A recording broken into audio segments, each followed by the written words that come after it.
They meant something to me. Starting with Ribbon of Darkness. That's Right. the first song on the Opry that I ever sang when I was probably 17. Wow. And that was because my sister. Right.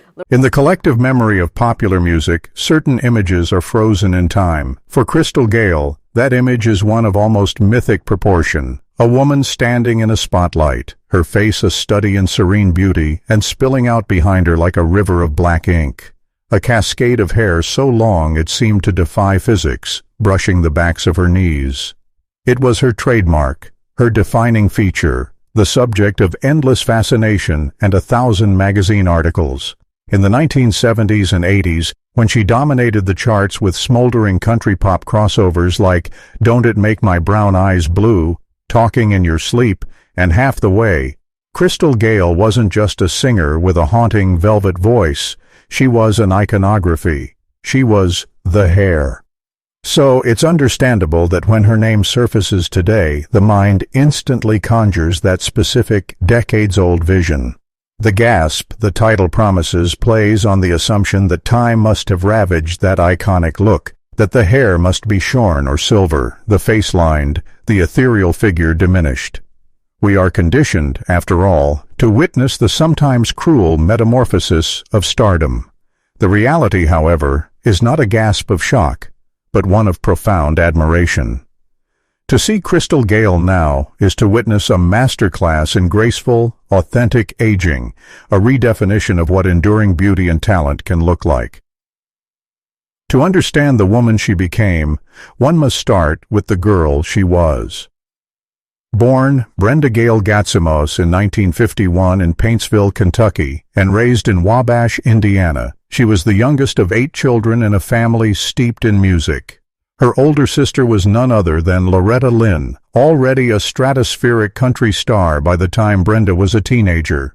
Loretta, recognizing her sister's talent, was instrumental in her start, even suggesting she change her name to avoid comparisons. Crystal came from the Crystal Hamp. Urgerchain, and Gayle, was a variation on their mother's middle name. From the beginning, she was stepping out of a very long, very famous shadow. Her early career was a struggle to find her own identity within the rigid structures of 1960s country. She had the voice, a clear, cool, expressive contralto that could convey heartbreaking vulnerability and smoky sophistication in the same phrase, but she lacked a distinctive image. She initially wore the wigs and bouffant styles expected of female country singers, but Crystal was different. She was shy, introspective, and drawn to softer, more pop-inflected sounds. The disconnect was palpable. The transformation began almost accidentally. She stopped teasing her hair and simply let it grow, a personal choice rather than a strategic one. As it grew longer and longer, it became something extraordinary. In an era of big hair, hers was uniquely majestic. It was never a wild mane. It was always sleek, perfectly conditioned, and utterly controlled, a visual metaphor for her own quiet, disciplined artistry. It became her statement. It said she was not Loretta. She was not the girl next door. She was something dreamlike, mysterious, and entirely her own. With her signature look solidified and her musical direction sharpening, Crystal Gayle exploded in the mid-1970s. Don't It Make My Brown Eyes Blue, released in 1977, was a cultural tsunami. It spent 4 weeks at number 2 on the Billboard Hot 100, dominated country and adult contemporary charts, won her a Grammy, and sold over 1 million copies. The video, endlessly played on early MTV and variety shows, is the definitive Crystal Gayle moment. Dressed in a flowing, elegant gown, she looks directly into the camera with those large, expressive eyes, singing with a wounded poise, all while that magnificent hair flows down like a second costume. She became a crossover superstar, appealing to country purists, pop lovers, and an international audience captivated by her glamour. She was the first female country artist to chart a platinum album, she had her own HBO special, and she toured the world. The hair was a global talking point. People would line up just to see if it was real. It was, though she was famously insured by Lloyd's of London for $1 million. But to focus solely on the hair was to miss the point. It was the vehicle that brought people in, but it was the voice, that incredibly pure, nuanced, and emotionally resonant voice that kept them there. Hits like Talking in Your Sleep, When I Dream, You Never Gave Up on Me, and Our Love is on the Fault Line showcased an artist who could navigate heartache, longing, and romance with a maturity and subtlety that felt both classic and contemporary. For any artist so closely associated with a single physical attribute, the passage of time presents a unique challenge. Hair, especially hair of such legendary length, is inherently linked to youth. The weight of maintaining that symbol, both physically and psychologically, must have been immense. The world waited, perhaps morbidly, for the moment she would cut it. Crystal Gayle, in her characteristic, unhurried way, began to change the narrative on her own terms. The cut didn't happen in one dramatic tabloid frenzy moment. It was a gradual evolution. In the 1990s and early 2000s, she began wearing it up more often in sophisticated chignons or braids.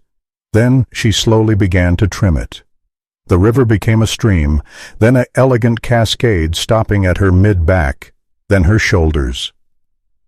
The true revelation was not the shortening, but the embrace of her natural color. For years she had maintained its iconic raven black, but as silver strands began to appear, she let them. Today, Crystal Gayle's hair is a stunning, shining silver. She often wears it in soft, long layers that frame her face, or in a simple, chic downdo. It is no longer a separate entity. It is a beautiful, integrated part of the whole woman. And that woman is radiant. So what do we see when we see Crystal Gayle now at 73? The gasp is indeed warranted, but for all the right reasons. Time has not diminished her beauty, it has refined it. Her famous brown eyes are as luminous as ever, sparkling with warmth and intelligence. Her smile is genuine and frequent. She carries herself with the relaxed poise of someone utterly comfortable in her own skin.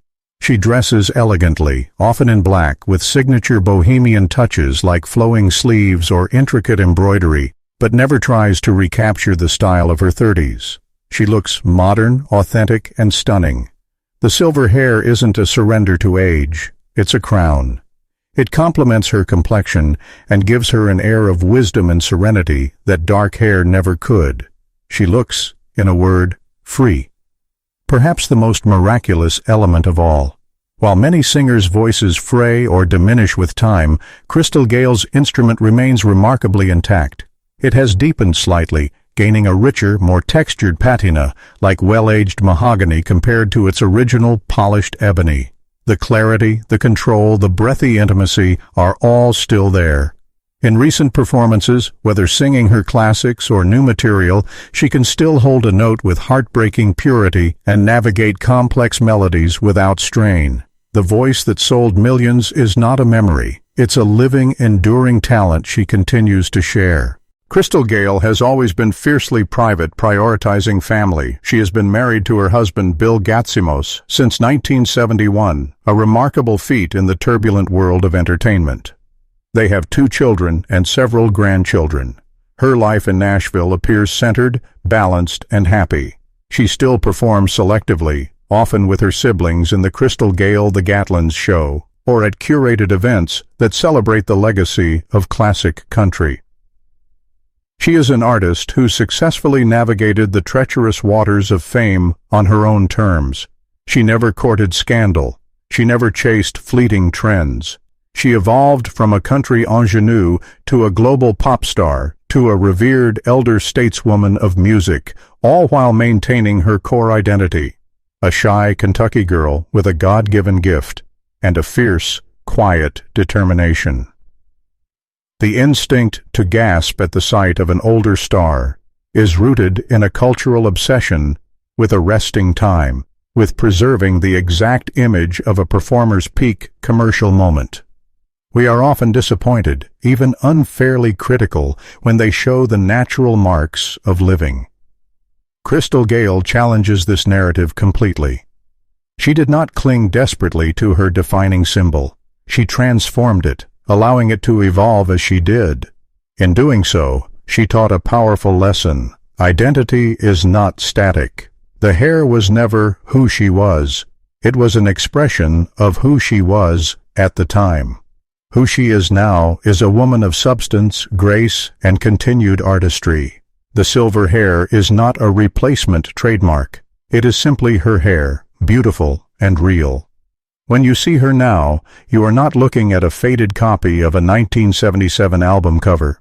You are looking at the whole story. You see the young girl who surpassed her famous sister's expectations. You see the glamorous superstar who charmed the world. You see the devoted wife and mother who built a lasting life. And you see the present-day artist, her voice still true, her spirit undimmed, having gracefully exchanged the uniform of her youth for the elegant attire of a life fully lived.